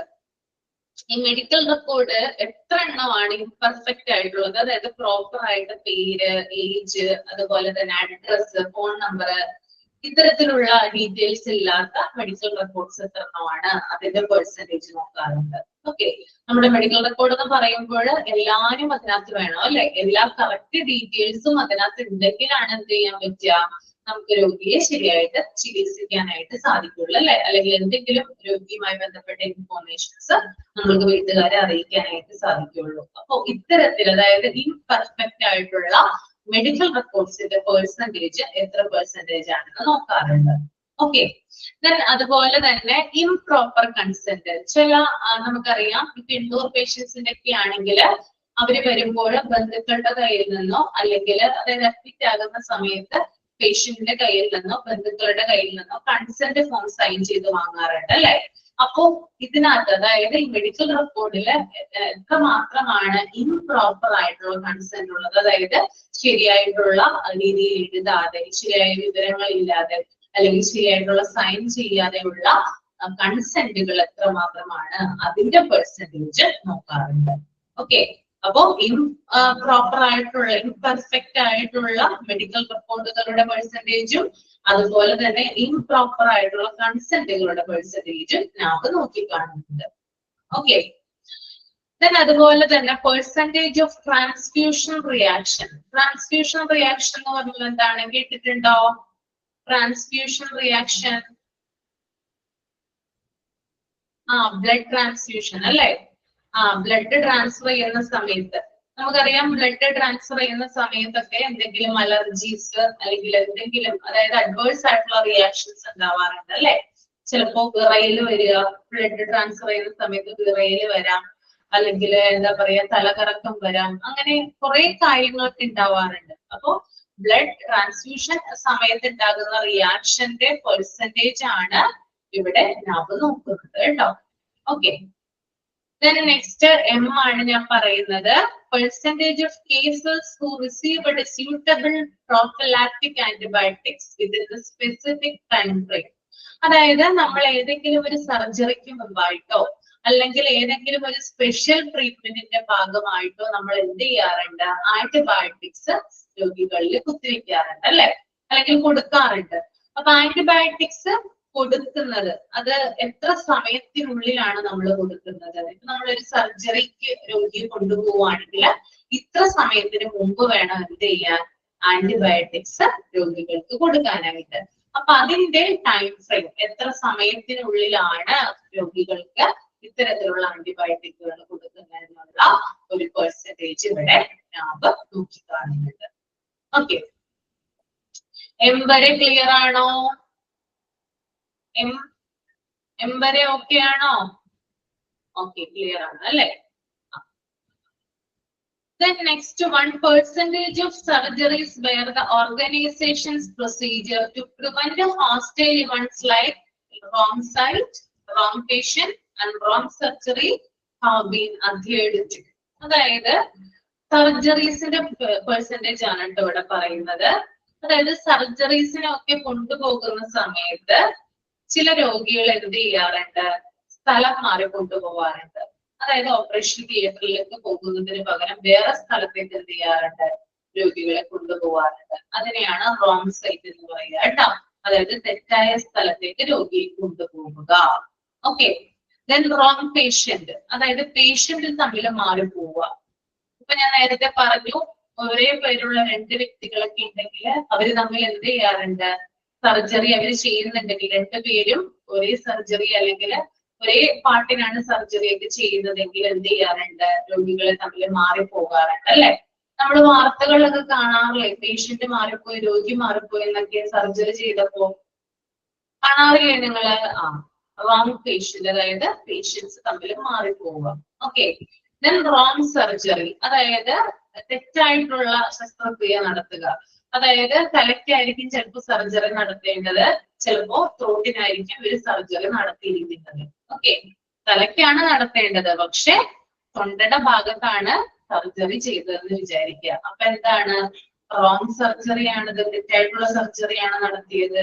ഓക്കെ, അപ്പൊ ഇതൊക്കെ എന്താണ്? ഇതിന്റെയൊക്കെ പെർസെന്റേജ്, അതായത് വരുന്ന പേഷ്യൻസ്, സർജറിക്ക് കൊണ്ടുപോകുന്ന പേഷ്യൻസിൽ എത്ര പേര് സ്ഥലം മാറി കൊണ്ടുപോയിട്ടുണ്ട്, അതുപോലെ തന്നെ എത്ര പേഷ്യൻസ് തമ്മിൽ ആനുവല്യം മാറിപ്പോയിട്ടുണ്ട്, തെറ്റായ പാർട്ടില് സർജറി നടത്തിയിട്ടുള്ള പെർസെന്റേജ് എത്രയാണ്, ഇതൊക്കെയാണ് നമുക്ക് നോക്കിക്കാണുന്നത് കേട്ടോ. ഓക്കെ, അതുപോലെ തന്നെ മെഡിക്കേഷൻ റേറ്റ് നമ്മൾ നേരത്തെ പറഞ്ഞ പോലെ തന്നെയാണ്. അതായത് മെഡിസിൻസ് ഒക്കെ കൊടുക്കുമ്പോൾ അതിനകത്ത് ഉണ്ടാകുന്ന അറവുകള്, അതായത് തെറ്റുകൾ, മരുന്നുകൾ തമ്മിൽ മാറിപ്പോവുക. പറഞ്ഞില്ലേ നേരത്തെ, മരുന്നുകള് ഇപ്പൊ ഒരു പേഷ്യന്റിന് കൊടുക്കുന്ന മരുന്ന് ചിലപ്പോ വേറൊരു പേഷ്യന്റിനായിരിക്കും കൊടുക്കുക. അങ്ങനെയുള്ള മരുന്നുകൾ തമ്മിൽ മാറിപ്പോകുന്ന സംഭവങ്ങൾ ഹോസ്പിറ്റലുകളിൽ ഉണ്ടാവാറുണ്ട്. അതുപോലെ തന്നെ എന്താ പറയാ, ഇപ്പൊ 1 വീതം 2 നേരം, 1 വീതം 3 നേരം, once in a daily, twice in a daily, thrice in a daily എന്നൊക്കെ പറയുന്ന കാര്യങ്ങളൊക്കെ നമ്മൾ ആ ഒരു മരുന്നിന്റെ കവറിൽ എഴുതാറുണ്ട് അല്ലെ? അതൊക്കെ തമ്മിൽ മാറിപ്പോകാം, അല്ലെങ്കിൽ എഴുതാതിരിക്കാം. ഇങ്ങനെയുള്ള കാര്യങ്ങളൊക്കെ ഹോസ്പിറ്റലുകൾ നടക്കുന്ന കാര്യങ്ങളാണ്. അപ്പൊ അതിനെയാണ് മെഡിക്കേഷൻ എറർ റേറ്റ് എന്ന് പറയുന്നത്. ഓക്കെ, അതുപോലെ തന്നെ സർജിക്കൽ സൈറ്റ് ഇൻഫെക്ഷൻ ആണ്. സർജിക്കൽ സൈറ്റ് ഇൻഫെക്ഷൻ മീൻസ്, അതായത് സർജറി ചെയ്യുന്ന പാർട്ടില് എന്തെങ്കിലും പഴുപ്പ് പോലുള്ള കാര്യങ്ങൾ ഉണ്ടാവുക, സ്റ്റിച്ച് വിട്ടുപോവാം അല്ലെ, തുന്നല് വിട്ടുപോകാം, പഴുപ്പ് ഉണ്ടാകാം അല്ലെ. നമ്മൾ ഓപ്പൺ സർജറി ഒക്കെ ചെയ്യുന്ന സമയത്ത് കൃത്യമായിട്ട് നമ്മൾ ശ്രദ്ധിച്ചില്ലെങ്കിൽ എന്ത് പറ്റാം? അവിടെ പഴുപ്പ് ഉണ്ടാകാനുള്ള സാധ്യത കൂടുതലാണോ? നിങ്ങൾ തന്നെ പറയൂ. പഴുപ്പുണ്ടാവില്ല സർജറി ഒക്കെ ചെയ്യുന്ന സമയത്ത്? നമ്മൾ വളരെ ശ്രദ്ധിച്ചിട്ടാണ് എന്ത് ചെയ്യുക, ഓപ്പൺ സർജറി പോലുള്ള കാര്യങ്ങളൊക്കെ ചെയ്യുക അല്ലെ. കാരണം നമ്മുടെ പാർട്ട് രണ്ടായിട്ട് ഡിവൈഡ് ചെയ്യാണ്, തീരെ മുറിക്കുവാണ്. അതിനെ നമ്മൾ തുന്നിച്ചേർക്കുകയും വേണം. അപ്പൊ ആ സമയത്ത് വളരെയധികം ശ്രദ്ധിച്ചില്ലെങ്കിൽ എന്ത് പറ്റാം? ആ സ്ഥലത്ത്, അതായത് സർജറി ചെയ്ത പാർട്ട് എവിടെയാണോ ആ പാർട്ട് പഴുപ്പുണ്ടാകാം, പിന്നെ സ്റ്റിച്ച് വിട്ടുപോകാനുള്ള സാധ്യതയൊക്കെ കൂടുതലാണ്. അപ്പൊ എത്രമാത്രം പെർസെന്റേജ്, അതായത് ഇത്തരത്തിൽ എത്രമാത്രം രോഗികൾക്ക് ഇങ്ങനെ ഉണ്ടായിട്ടുണ്ട്, അതായത് ഒരു ഹോസ്പിറ്റലിൽ സർജറി ചെയ്ത പേഷ്യൻസിന് എത്രമാത്രം ആളുകൾക്ക് പഴുപ്പ് വന്നിട്ടുണ്ട്, എത്രമാത്രം ആളുകൾക്ക് തുന്നൽ അല്ലെങ്കിൽ സ്റ്റിച്ച് വിട്ട് പോയിട്ടുണ്ട് എന്നിങ്ങനെയുള്ള പെർസെന്റേജ് നാം നോക്കിക്കാണുന്നുണ്ട്. ഓക്കെ, അടുത്തത് standardised mortality ratio in ICU. എന്താണ് standardised mortality ratio in ICU എന്ന് പറയുന്നത്? ICU അഥവാ ഇന്റൻസീവ് കെയർ യൂണിറ്റിൽ എത്ര പേഷ്യൻസ് ഡെത്ത് ആകുന്നുണ്ട്, അതായത് അവിടെ വരുന്ന പേഷ്യൻസിൽ മരണനിരക്കാണ് അല്ലെ, ICUയിൽ വരുന്ന പേഷ്യൻസിൽ എത്ര പേരാണ് ഡെത്ത് ആയിട്ടുള്ളത്? ഇപ്പൊ 1000 പേഷ്യൻസ് ICUയിൽ വന്നിട്ടുണ്ടെങ്കിൽ അതിൽ എത്ര പേർക്ക് അവിടെ വെച്ച് മരണം സംഭവിച്ചിട്ടുണ്ട്? അതിന്റെ നിരക്കാണ് മോർട്ടാലിറ്റി റേറ്റ് ഇൻ ICU എന്ന് പറയുന്നത് കേട്ടോ. Okay, speed കൂടുന്നില്ലല്ലോ? ഓക്കെ ആണല്ലോ? ബോറടിക്കുന്നില്ലല്ലോ? ബോറടിക്കുന്നുണ്ടോ? ഇല്ല. ഓക്കെ,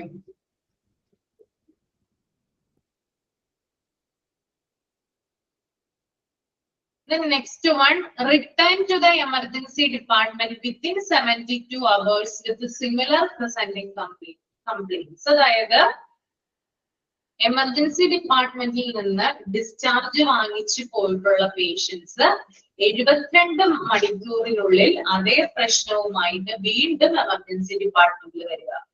ഓക്കെ, അതായത് എമർജൻസി ഡിപ്പാർട്ട്മെന്റിൽ ഒരു പേഷ്യന്റ് ട്രീറ്റ്മെന്റ് എടുക്കുകയാണെന്ന് വിചാരിക്കുക. ഒന്നില്ലെങ്കിൽ അയാളെ നേരെ വീട്ടിലേക്ക് മാറ്റാം, അല്ലെങ്കിൽ അയാളെ നേരെ വാർഡിലേക്ക് മാറ്റാം. കൂടുതലും വാർഡിലേക്കാണ് അയാളെ ഷിഫ്റ്റ് ചെയ്യുന്നത്. അപ്പൊ വാർഡിലേക്ക് ഷിഫ്റ്റ് ചെയ്ത് കഴിഞ്ഞതിന് ശേഷം 72 മണിക്കൂർ തികയുന്നതിന് മുമ്പ് വീണ്ടും അദ്ദേഹം എവിടെ വന്നു? എമർജൻസി ഡിപ്പാർട്ട്മെന്റിൽ വന്നു. കാരണം അദ്ദേഹത്തിന്റെ നില കുറച്ചുകൂടി മോശമായിട്ടുണ്ട് അല്ലെ. ഇപ്പൊ പ്രോപ്പർ ആയിട്ട് ഇവര് നോക്കാതെയാണ് എന്ത് ചെയ്തത്? വാർഡിലേക്ക് ഡിസ്ചാർജ് ചെയ്തത്.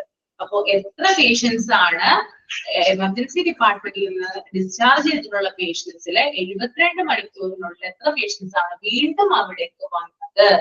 അതിന്റെ പെർസെന്റേജ് നാം നോക്കാറുണ്ട്. ഓക്കെ, നെക്സ്റ്റ് എസ് പോയിന്റ് ആണ് കേട്ടോ പറയുന്നത്, catheter related urinary tract infection rate. എന്താണ് catheter related urinary tract infection rate എന്ന് പറയുന്നത്? ട്യൂബ് ഉണ്ട് അല്ലെ നമ്മള്, അതായത് പ്രോപ്പർ ആയിട്ട്, അതായത് സർജറി ഒക്കെ കഴിഞ്ഞ പേഷ്യൻസ് ഒക്കെ ആണെങ്കിൽ, അല്ലെങ്കിൽ കുറച്ച് ഗുരുതരമായിട്ടുള്ള പേഷ്യൻസ് ഒക്കെ ആണെങ്കിൽ എന്ത് ഇടാറുണ്ട്? യൂറിൻ പാസ് ചെയ്യുന്നതിന് വേണ്ടിയിട്ട് അല്ലെ, അവർക്ക് തനിയെ എനിക്ക് പോയി യൂറിൻ ഒന്നും പാസ് ചെയ്യാനായിട്ട് സാധിക്കില്ല, അപ്പൊ ട്യൂബ് ഇടാറുണ്ട് അല്ലെ. അപ്പോ ഈ കത്തീറ്റർ, അതായത് ഒരു ബാഗ് ഉണ്ട്, ഒരു ബാഗിലാണ് എന്ത് ചെയ്യാം? യൂറിൻ ഇങ്ങനെ ഫിൽ ചെയ്ത് വെക്കുക അല്ലെ. അത് നിറയുമ്പോൾ, അത് ഫിൽ ചെയ്ത് കഴിയുമ്പോൾ, നിറഞ്ഞു കഴിയുമ്പോൾ ബൈസ്റ്റാൻഡർ എന്ത് ചെയ്യണം? അതെടുത്ത് മാറ്റി പിന്നീട് കൊണ്ടുവയ്ക്കണം. അങ്ങനെയല്ലേ ചെയ്യുന്നത്? അങ്ങനെയാണോ ചെയ്യുന്നത്? സർജറി ഒക്കെ കഴിഞ്ഞ പേഷ്യൻസിന് അങ്ങനെയല്ലേ ചെയ്യുന്നത്? അപ്പോ ഇത് പ്രോപ്പർ ആയിട്ട് നമ്മൾ ചെയ്തില്ലെങ്കിൽ, അതായത് യൂറിൻ നിറയുന്ന സമയത്ത് നമ്മൾ പ്രോപ്പർ ആയിട്ട് ഇത് മാറ്റിയില്ലെങ്കിൽ എന്തു വരാം? ഇതിൽ നിന്ന് ഇൻഫെക്ഷൻ ഉണ്ടാകാം. ഓക്കെ, അതായത് ഈ നിറഞ്ഞിരിക്കുന്ന, അതായത് ബാഗിൽ ഒരു കത്തീറ്റർ റിലേറ്റഡ് ആയത് നിറഞ്ഞിരിക്കുന്ന ബാഗിൽ നിന്ന് യൂറിൻ എന്ത് ചെയ്യാം? ട്യൂബ് വഴി നമ്മുടെ ആന്തരിക അവയവത്തിലേക്ക് വീണ്ടും പ്രവേശിക്കാം. ഓക്കെ, അപ്പൊ എന്ത് ചെയ്യാം? അകത്തേക്ക് കീടാണുക്കൾ കയറാം അല്ലെ. ഓക്കെ, ബാക്ടീരിയസ് എന്ത് ചെയ്യാം? അകത്തേക്ക് പോകാം. അങ്ങനെ എന്ത് വരാം? നമുക്ക് പല അസുഖങ്ങളും വരാം. That is catheter related urinary tract infection rate. മനസ്സിലായോ? അപ്പൊ പ്രോപ്പർ ആയിട്ട് എന്ത് ചെയ്യണം? യൂറിന്റെ ബാഗ് ഫിൽ ചെയ്ത് കഴിഞ്ഞാൽ അത് ഉടനെ തന്നെ എന്ത് ചെയ്യണം? റിമൂവ് ചെയ്ത് കളയണം. അല്ലെങ്കിൽ അതുപോലെ നമുക്ക് വേറെ അസുഖങ്ങൾ വരാനുള്ള ചാൻസ് കൂടുതലാണ്. ഓക്കെ, അടുത്തത് വെന്റിലേറ്റർ റിലേറ്റഡ് ന്യൂമോണിയ റേറ്റ്. അതായത് വെന്റിലേറ്ററിൽ കിടക്കുന്ന പേഷ്യൻസിന് ന്യൂമോണിയ വരാനുള്ള ചാൻസ് കൂടുതലാണ്. എങ്ങനെയാണ് അത് വരുന്നത്? അതായത് വെന്റിലേറ്ററിൽ കിടക്കുന്ന ഒരു പേഷ്യൻസിന്, വെന്റിലേറ്റർ ഇരിക്കുന്ന സമയത്ത് ദീർഘകാലങ്ങളായിട്ട് വെന്റിലേറ്ററിൽ കിടക്കുന്ന പേഷ്യൻസ് ആണെങ്കിൽ കഫം വന്ന് നിറയാനായിട്ട് സാധ്യത കൂടുതലാണ്. ചെസ്റ്റില് കഫം വന്ന് നിറയാൻ സാധ്യത കൂടുതലാണ്. അതുവഴി ന്യൂമോണിയ ഉണ്ടാകാനും സാധ്യത കൂടുതലാണ്. അപ്പോ എത്ര പേഷ്യൻസിനാണ് വെന്റിലേറ്റർ റിലേറ്റഡ് ആയിട്ട് ന്യൂമോണിയ ഉണ്ടായിട്ടുള്ളത് എന്നതിന്റെ പെർസെന്റേജ് ആണ് നാം ഇവിടെ നോക്കുന്നത്. ഓക്കെ, ഞാൻ ഈ പറഞ്ഞ കാര്യങ്ങൾ നിങ്ങളൊന്ന് അനലൈസ് ചെയ്ത് നോക്കിയേ. ഇതിനകത്തൊക്കെ ഹോസ്പിറ്റലിന്റെ ജീവനക്കാർക്കും പങ്കുണ്ടാവും. ഈ പറഞ്ഞ കാര്യങ്ങൾക്കൊക്കെ ഉണ്ടാവും. ഇല്ലേ? ഉണ്ട്. അതുകൊണ്ടാണ് ലാബ് നോക്കുന്നത്. അത് എന്നാ മാത്രം അക്രഡിറ്റേഷൻ കൊടുക്കുള്ളൂ കേട്ടോ. അതായത് ഇത്തരത്തിൽ, അതായത് അവിടെ എന്താ പറയാ, ശരിയായിട്ട് ഒരു ഹോസ്പിറ്റലിൽ കിടക്കുന്ന വ്യക്തിയാണെങ്കിൽ പ്രോപ്പറായിട്ട് സ്റ്റാഫ് ഉണ്ടാവില്ല. ഇപ്പൊ കത്തീറ്റർ റിലേറ്റഡ് ആയിട്ടുള്ള യൂറിനറി അതൊക്കെ നോക്കുന്നതിന് വേണ്ടിയിട്ട് പ്രോപ്പറായിട്ട് അവിടെ സ്റ്റാഫ് ഉണ്ടാകും. അത് കൃത്യമായിട്ട് റിമൂവ് ചെയ്ത് കളയേണ്ടതുണ്ട്. അപ്പൊ ഇതൊക്കെ അവർ എത്രമാത്രം നോക്കുന്നുണ്ടെന്ന് കാണാൻ വേണ്ടിയിട്ടാണ്, അല്ലെങ്കിൽ അതിന്റെ പെർസെന്റേജ് അറിയാൻ വേണ്ടിയിട്ടാണ് ഈ സ്റ്റാൻഡേർഡുകൾ അവർ തന്നിരിക്കുന്നത്. ഇത്രയും കാര്യങ്ങളിൽ പെർഫെക്റ്റ് ആണെങ്കിൽ മാത്രമാണ് എന്ത് കൊടുക്കുക, എന്ത് കൊടുക്കുന്നേ, എന്ത് കൊടുക്കുന്നേ, അക്രഡിറ്റേഷൻ.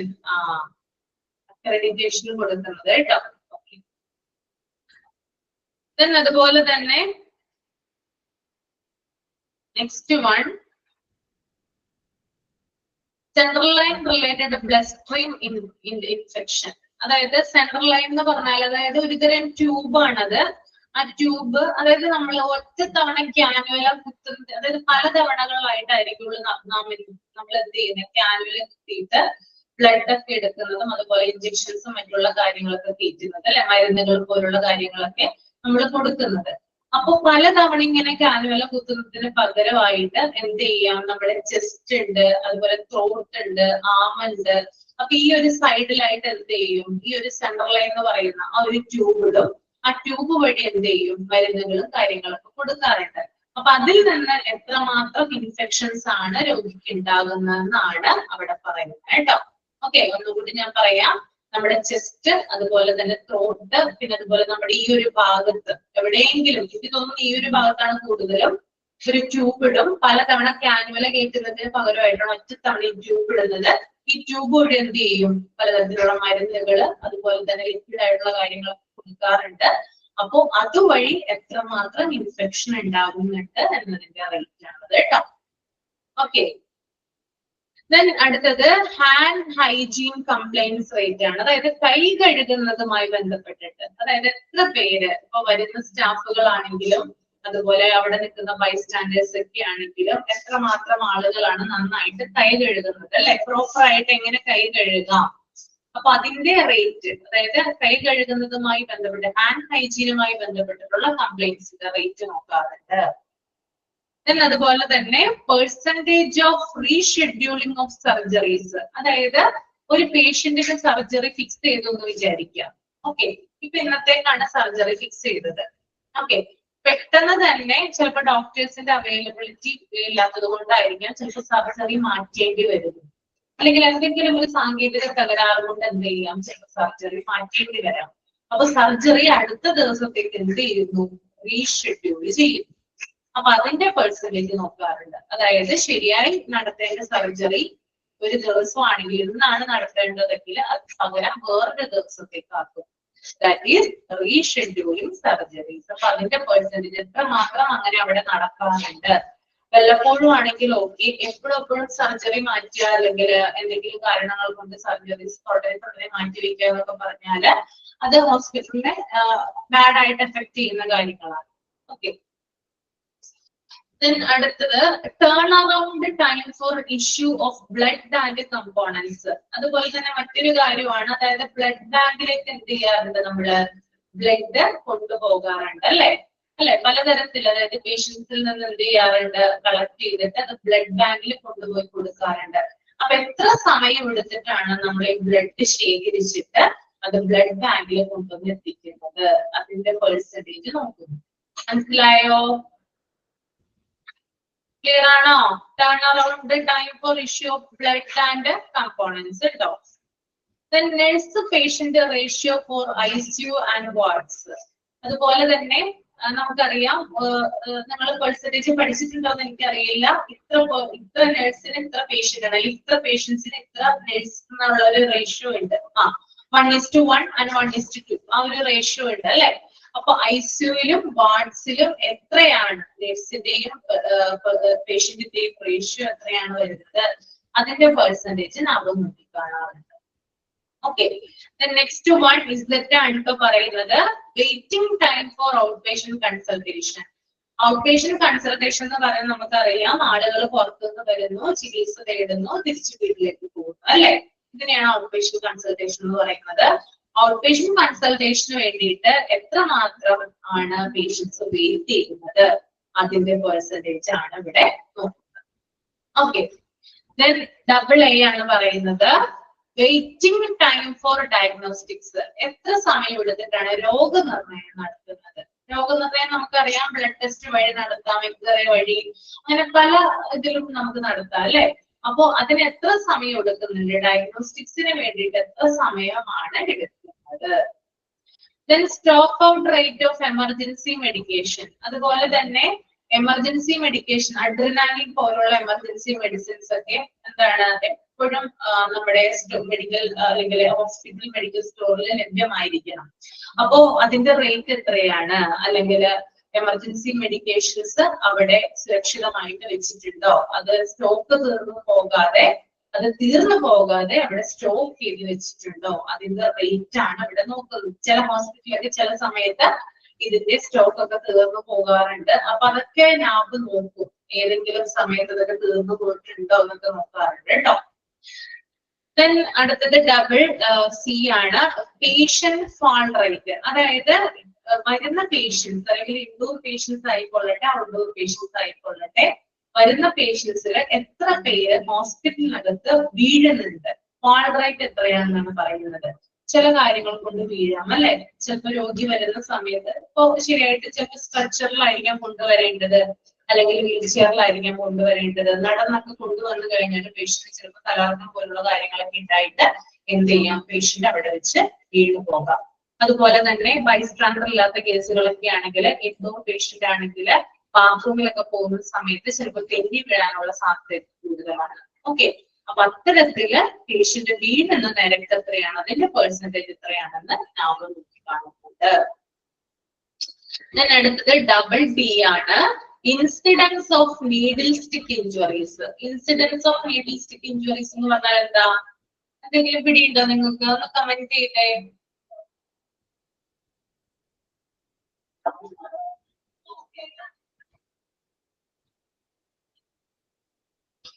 നീഡിൽ സ്റ്റിക്ക് ഇഞ്ചുറീസ് കേട്ടിട്ടില്ല? നീഡിൽ എന്താ? നീഡില്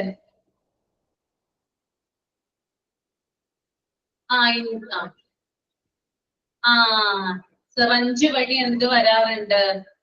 ഇഞ്ചുറീസ് വരാറുണ്ട് അല്ലെ. അതായത് ഞാൻ പറയുന്നത് കേൾക്കുക, നമ്മുടെ ഹോസ്പിറ്റലുകളിൽ ഏറ്റവും കൂടുതൽ ഇത് ബാധിക്കുന്നത് നഴ്സുമാരെയാണ് അല്ലെ. നഴ്സുമാരെ അല്ലേ? നഴ്സുമാരെയാണോ?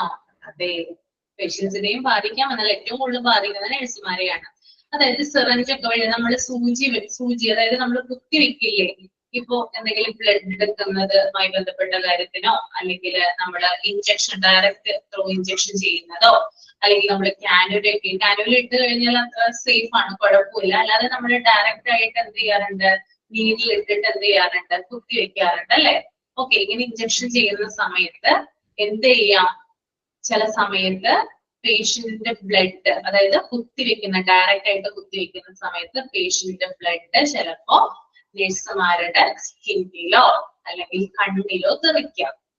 ഇതുവഴി എന്ത് വരാം, അവർക്ക് രോഗങ്ങൾ വരാനുള്ള ചാൻസ് കൂടുതലാണ്. ഇന്ത്യയിൽ ഏറ്റവും കൂടുതൽ എയ്ഡ്സ് റിപ്പോർട്ട് ചെയ്യുന്നത് നഴ്സുമാർക്കാണ്, ഹെൽത്ത് കെയർ പ്രൊവൈഡേഴ്സിനാണ് അല്ലെ. നഴ്സുമാർക്കാണ് ഏറ്റവും കൂടുതൽ ഇന്ത്യയിൽ ഏറ്റവും കൂടുതൽ എന്ത് പറയുന്നത് ഈ ഒരു രോഗം HIV എന്ന് പറയുന്ന രോഗം ബാധിക്കുന്നത്. പക്ഷെ അത് അധികം ആരും റിപ്പോർട്ട് ചെയ്യപ്പെടുന്നില്ല.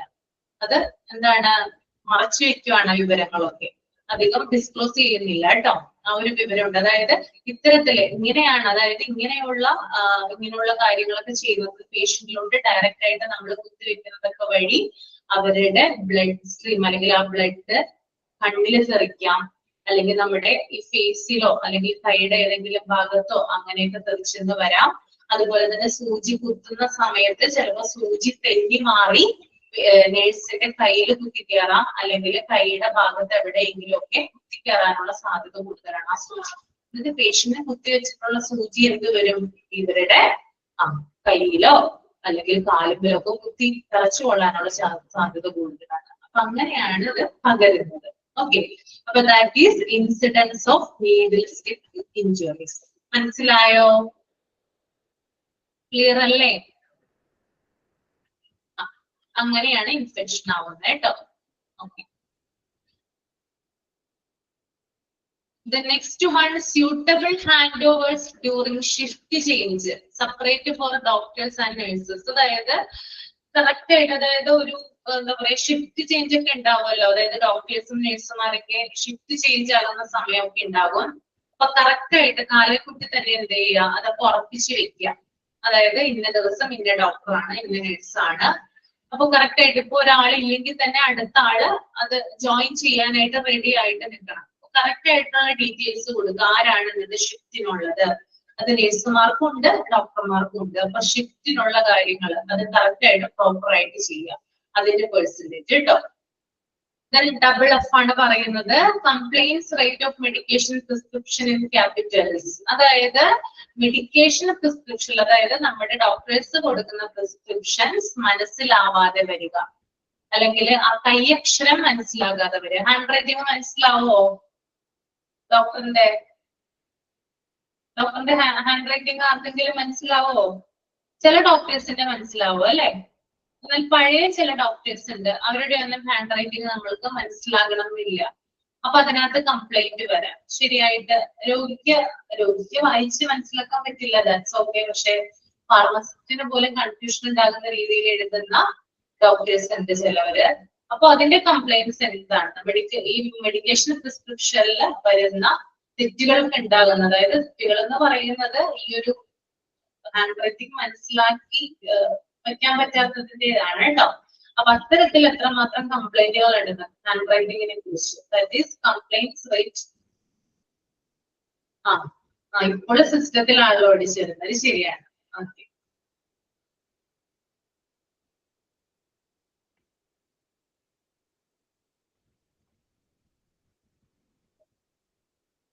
Then fourth point ആണ് കേട്ടോ പറയുന്നത്, സൈനേജ് ആണ് പറയുന്നത്. Signage bilingual that includes patient rights and responsibility. നമ്മൾ ഹോസ്പിറ്റലിൽ ചെല്ലുമ്പോൾ കാണുന്ന ഒരു കാര്യമാണ്. ഡോക്ടറിന്റെ മുറിക്ക് മുന്നിലൊക്കെ നമുക്ക് കാണാൻ പറ്റും, റൂമിന് മുന്നിലൊക്കെ, അതായത് പേഷ്യന്റിന്റെ അടയാളങ്ങളാണ്. പേഷ്യന്റിന്റെ റൈറ്റ്സ് ആൻഡ് റെസ്പോൺസിബിലിറ്റി, പേഷ്യന്റിന്റെ അവകാശങ്ങള്, അതുപോലെ പേഷ്യന്റിന്റെ കടമകൾ എന്താണെന്ന് 2 ലാംഗ്വേജില് ഹോസ്പിറ്റലില് ബോർഡില് രേഖപ്പെടുത്തിയിട്ടുണ്ടാവും. 2 ലാംഗ്വേജില്. അതൊന്ന് റീജിയണൽ ലാംഗ്വേജിലായിരിക്കും അല്ലെ, പിന്നെ ഒന്ന് ഇംഗ്ലീഷിലായിരിക്കും. ഈ 2 ഇതിനെയാണ് ബൈലിംഗ്വൽ എന്ന് പറയുന്നത് കേട്ടോ. 2 ലാംഗ്വേജിലായിരിക്കും പേഷ്യന്റിന്റെ റെസ്പോൺസിബിലിറ്റീസും അതുപോലെ പേഷ്യന്റിന്റെ റൈറ്റ്സും അടയാളപ്പെടുത്തി വെച്ചിരിക്കുന്നത്. That is bilingual. Okay. Then 5ാമത്തെ പോയിന്റ് ആണ് സ്റ്റാഫ് ട്രെയിനിങ് റെക്കോർഡ്. അതായത് സ്റ്റാഫുകളുടെ ട്രെയിനിങ്ങുമായി ബന്ധപ്പെട്ടിട്ടുള്ള റെക്കോർഡുകൾ കേട്ടോ. ഓക്കെ. സ്റ്റാഫ് ഇമ്മ്യൂണൈസേഷൻ, അതായത് നമുക്കറിയാം ഈ ഇൻഫെക്ഷസ് ആയിട്ടുള്ള ആളുകളൊക്കെ ആയിട്ടാണ് കൂടുതലും സ്റ്റാഫുകൾ മിങ്കിൾ ചെയ്യുന്നത് അല്ലെ, അവരുമായിട്ടാണ് കൈകാര്യം ചെയ്യുന്നത്. അപ്പൊ പ്രോപ്പർ ആയിട്ട് എന്ത് ചെയ്തിരിക്കണം, സ്റ്റാഫുകൾക്ക് ഇമ്മ്യൂണൈസേഷൻ കൊടുത്തിരിക്കണം അല്ലെ. നമുക്കറിയാം കൊറോണ വന്ന സമയത്ത് ഏറ്റവും ആദ്യം നമ്മൾക്ക് തരുന്നതിന് മുമ്പായിട്ട് ആർക്കാണ് കൊറോണയുടെ വാക്സിൻ കൊടുത്തത്? കോവാക്സിനും കോവിഷീൽഡും കൊടുത്തത് ആർക്കാ കൊടുത്തേ? സാധാരണ ജനങ്ങൾക്ക് എത്തുന്നതിന് മുമ്പായിട്ട് ആർക്കാ കൊടുത്തേ? ഹെൽത്ത് പ്രൊവൈഡേഴ്സിനാണ്. നഴ്സുമാർക്കും ഡോക്ടേഴ്സിനും ഹോസ്പിറ്റലിൽ വർക്ക് ചെയ്യുന്ന സ്റ്റാഫുകൾക്കും അതുപോലെ മറ്റ് ആരോഗ്യ പ്രവർത്തകർക്കുമാണ് അതിന്റെ വാക്സിൻ ആദ്യം കിട്ടിയത്. അതിനുശേഷമാണ് നമുക്കൊക്കെ തന്നത് അല്ലെ. അപ്പോ കൃത്യമായിട്ട്, അതായത് ഇത്തരത്തിലുള്ള രോഗികളുമായി ഇടപെടുന്ന സമയത്ത് കൃത്യമായിട്ടുള്ള ഇമ്മ്യൂണൈസേഷൻ നടത്തിയിരിക്കണം. Okay. Statutory requirements. Statutory requirements എന്ന് പറഞ്ഞാൽ കുറേയധികം നിയമങ്ങൾ, അതായത് ഗവൺമെന്റ് പറയുന്ന ചില നിയമങ്ങളുണ്ട്, റൂൾസ് ഉണ്ട്, അതിനോട് നീതി പുലർത്തണം. ഓക്കെ. അതായത് ഇന്ത്യയിൽ പ്രവർത്തിക്കുന്ന എല്ലാ ഹോസ്പിറ്റലുകളിലും പിന്തുടർന്ന് പോകുന്നത് ഇന്ത്യ ഗവൺമെന്റിന്റെ റൂൾസ് ആൻഡ് റെഗുലേഷൻസ് ആണ്. ഇന്ത്യ ഗവൺമെന്റ് അതായത് ഇന്ത്യ ഗവൺമെന്റിന് കീഴിൽ ആരോഗ്യ വകുപ്പുണ്ട്. അവർ ചിട്ടപ്പെടുത്തിയിട്ടുള്ള ചില നിയമങ്ങൾക്കനുസരിച്ചിട്ടാണ് ഓരോ ഹോസ്പിറ്റലുകളും ഇന്ത്യയിൽ പ്രവർത്തിക്കുന്നത്. അപ്പൊ അതിനനുസരിച്ചിട്ടായിരിക്കണം ഹോസ്പിറ്റലുകൾ പ്രവർത്തിക്കേണ്ടത്. ഓക്കെ. Then 8ാമത്തെ point, hospital wide internal audit to be managed once in 6 months. അതായത് 6 മാസത്തിൽ ഒരിക്കൽ എന്ത് ചെയ്തിരിക്കണം, ഓഡിറ്റ് നടത്തിയിരിക്കണം. ഓഡിറ്റ് എന്ന് പറയുന്ന ചാപ്റ്റർ പഠിച്ചായിരുന്നു നിങ്ങള്? 6 മാസത്തിൽ എന്ത് ചെയ്തിരിക്കണം? ഒരിക്കലും ഓഡിറ്റ് നടത്തിയിരിക്കണം എന്നാണ് പറയുന്നത് കേട്ടോ. പിന്നെ അതുപോലെ തന്നെ 2 quality improvement project in A year, അതായത് രണ്ട് തരത്തിലുള്ളത് ക്വാളിറ്റി ഇംപ്രൂവ്മെന്റുമായി ബന്ധപ്പെട്ടിട്ട് 2 പ്രൊജക്ടുകൾ വർഷത്തിൽ ഒരിക്കൽ ചെയ്തിരിക്കണം. 2 പ്രൊജക്ടുകൾ ചെയ്തിരിക്കണം എന്ന് പറയുന്നത് കേട്ടോ. Then last 10th point, incident report management, which consists of identification, reporting, reviewing and action on incidents. This could consist of a near miss, sentinel event, adverse events, etc. അതായത് ഇൻസിഡന്റ് റിപ്പോർട്ട് മാനേജ്മെന്റ്, അതായത് പേഷ്യന്റുമായി ബന്ധപ്പെട്ടിട്ട് ഐഡന്റിഫിക്കേഷനിൽ എന്തെങ്കിലും കാര്യങ്ങൾക്ക് പ്രശ്നങ്ങൾ ഉണ്ടെങ്കിൽ, റിപ്പോർട്ടിങ്ങുമായി ബന്ധപ്പെട്ട എന്തെങ്കിലും പ്രശ്നങ്ങൾ ഉണ്ടെങ്കിൽ, അല്ലെങ്കിൽ റിവ്യൂവുമായി ബന്ധപ്പെട്ട എന്തെങ്കിലും പ്രശ്നങ്ങൾ ഉണ്ടെങ്കിലൊക്കെ എന്ത് ചെയ്യണം? ഉടനെ തന്നെ അത് റിപ്പോർട്ട് ചെയ്യേണ്ടതാണ്. പേഷ്യന്റിനെ ഐഡന്റിഫൈ ചെയ്യുക, പിന്നെ അതുമായി ബന്ധപ്പെട്ട കാര്യങ്ങൾ റിപ്പോർട്ട് ചെയ്യുക, റിവ്യൂ ചെയ്യുക. പിന്നെ അതുപോലെ തന്നെ നിയർ മിസ്, അതുപോലെ സെന്റിനൽ ഇവന്റ്. സെന്റിനൽ ഇവന്റ് എന്താണെന്ന് താഴെയുള്ള പാരഗ്രാഫിൽ പറയുന്നുണ്ട്, അത് ഞാൻ പിന്നെ പറഞ്ഞുതരാം കേട്ടോ. അപ്പൊ ഇത്തരത്തിലുള്ള കാര്യങ്ങളിലൊക്കെ എന്താണ്? കറക്റ്റ് സമയത്ത് എന്ത് ചെയ്തിരിക്കണം? റിപ്പോർട്ട് ചെയ്തിരിക്കണം. ഓക്കെ, ക്ലിയർ ആണോ? ഓക്കെ ആണല്ലേ? ഞാൻ ഇനി മൈക്ക് ഓൺ ചെയ്യാം. എന്തെങ്കിലും ഡൗട്ട് ഉണ്ടെങ്കിൽ നിങ്ങൾ ചോദിക്കാവുന്നതാണ് കേട്ടോ.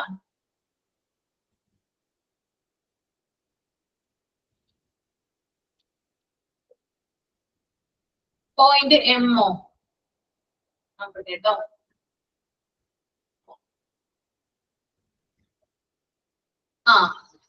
Percentage of cases who received a suitable prophylactic antibiotics within the specific time frame. അതായത് ഇതെന്ന് പറയുന്നത് ഒരു patient safety and infection control indicator ആണ്.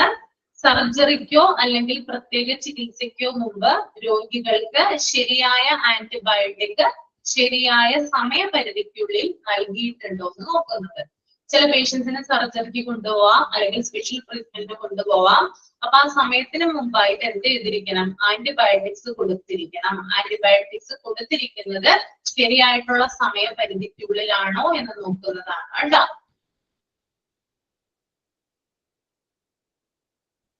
പ്രതിരോധ ചികിത്സ, എന്തെങ്കിലും സ്പെഷ്യൽ ആയിട്ടുള്ള ട്രീറ്റ്മെന്റ് കേട്ടോ. എന്തെങ്കിലും സ്പെഷ്യൽ ട്രീറ്റ്മെന്റുകളൊക്കെ ഉണ്ടല്ലോ.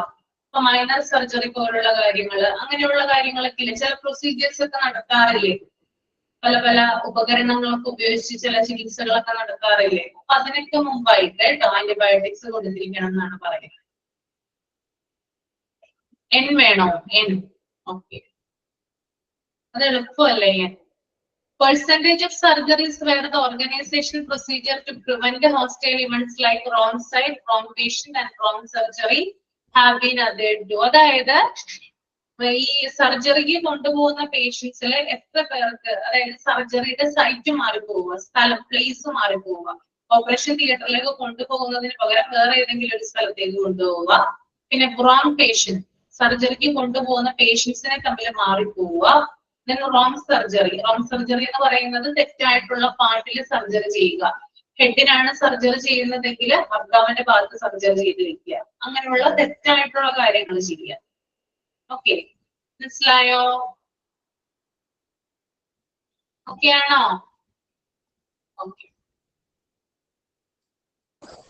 എല്ലാം ക്ലിയർ ആയെന്ന് വിചാരിക്കുന്നു കേട്ടോ. ഇൻട്രസ്റ്റിംഗ് ആയിരുന്നോ? ഇഷ്ടായോ? കുഴപ്പമില്ല മിസ്. അറിയാൻ പറ്റിയല്ലേ? അപ്പൊ ഇത്രയും കാര്യങ്ങളൊക്കെ നോക്കിയിട്ടാണ് എന്ത് കൊടുക്കുന്നത്? നാബിന്റെ അക്രഡിറ്റേഷൻ കൊടുക്കുന്നത് കേട്ടോ. അതുകൊണ്ടാണ് എല്ലാ ഹോസ്പിറ്റലുകൾക്കും അക്രഡിറ്റേഷൻ കിട്ടാത്തത്. ഓക്കെ, നല്ല നല്ല ഹോസ്പിറ്റലുകൾക്ക് മാത്രമാണ് അക്രഡിറ്റേഷൻ കിട്ടുന്നത് കേട്ടോ. ഓക്കെ, അപ്പൊ ഞാൻ വൈൻഡപ്പ് ചെയ്യാണ്. ഇനി മൺഡേ കാണും. മൺഡേ ഇതിന്റെ ബാക്കി പറയാം. ഇതുമായി എന്താണ് നീതു? താങ്ക് യു പറഞ്ഞതാ മിസ്സേ. ഇതുമായി ബന്ധപ്പെട്ട കാര്യങ്ങൾ തന്നെയാണ് ഞാൻ അടുത്തതിലും വരാൻ പോകുന്നത്. അതുകൊണ്ട് നിങ്ങൾക്ക് എളുപ്പത്തിൽ മനസ്സിലാക്കാനായിട്ട് സാധിക്കും കേട്ടോ. Okay, thank you so much. Thank you. Okay miss.